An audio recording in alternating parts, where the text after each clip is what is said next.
नमस्कार ভিউয়ার্স, আমি দেবলিনা। আমার ইউটিউব চ্যানেল গোলমরিচ দেবলিনার রসই ঘরে আরও একবার সবাইকে স্বাগত জানাচ্ছি। আজকে আমি কিন্তু আপনাদেরকে টমেটো দিয়ে টকের ডাল বানিয়ে দেখাবো। একদম সহজভাবেই কিন্তু এই টমেটো দিয়ে টকের ডালটা বানিয়ে নেওয়া যায়। এর জন্য আমি প্রথমেই কড়াইতে গরম জল বসিয়ে দিয়েছি। এরপরে আমি মুসুরির ডাল নিয়ে নিচ্ছি। এখানে 100 গ্রাম মতন আমি মুসুরির ডাল নিয়েছি। এই মুসুরির ডালটা আমি খুব ভালোভাবে দুবার ধুয়ে নিচ্ছি। ধুয়ে সমস্ত ময়লা জল আমি ফেলে দিচ্ছি।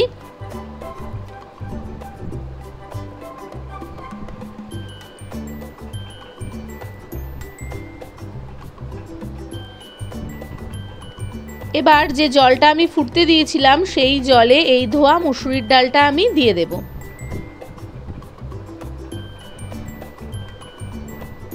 এবার যে ফেনাগুলো বেরিয়েছে সেগুলো আস্তে আস্তে আমি এইভাবে তুলে সেই ফেনাগুলো কিন্তু ফেলে দেব।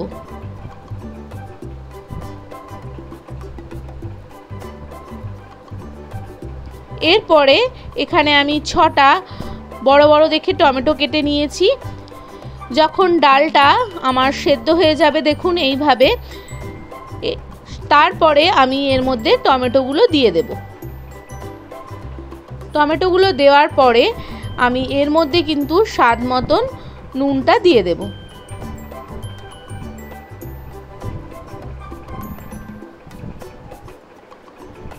সামান্য একটু হলুদের মধ্যে দিয়ে দিলাম।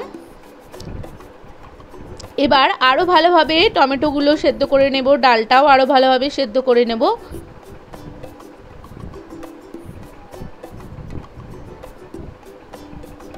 এই টকের ডালটা কিন্তু এই যখন গরম পড়ছে সেই সময় খেতে কিন্তু খুবই ভালো লাগে, আর এটা কিন্তু শরীরের পক্ষেও খুব ভালো এই সময় খাওয়া।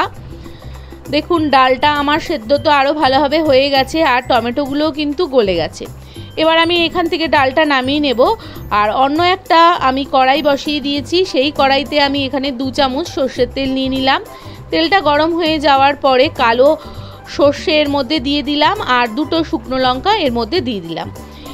এছাড়া আর কিছু এখানে দিতে হবে না। এবার যে ডালটা আগে আমি সেদ্ধ করে রেখেছিলাম টমেটো দিয়ে, সেই ডালটা এর মধ্যে আমি এবার দিয়ে দেব।